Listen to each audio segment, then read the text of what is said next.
Hi guys, I'm Katie Wayne and this is Animalist News. Fish are known as quiet pets, but are they really? According to a new study published in Behavioral Ecology, fish can shout at each other.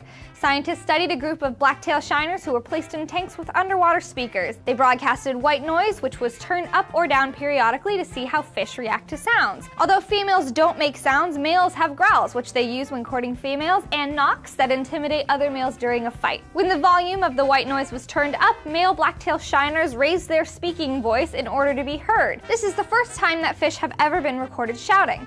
Considering that many rivers and other waterways are getting noisier due to boats, bridges, and humans in general, it makes sense that fish would evolve to hear each other better. What's your favorite kind of fish? Be sure to let me know in the comments below. Also, don't forget to check out our new show on Animalist called Best Breed Ever and find out why pit bulls make good babysitters. Be sure to check out our Instagram at Animalist and subscribe to our channel over here.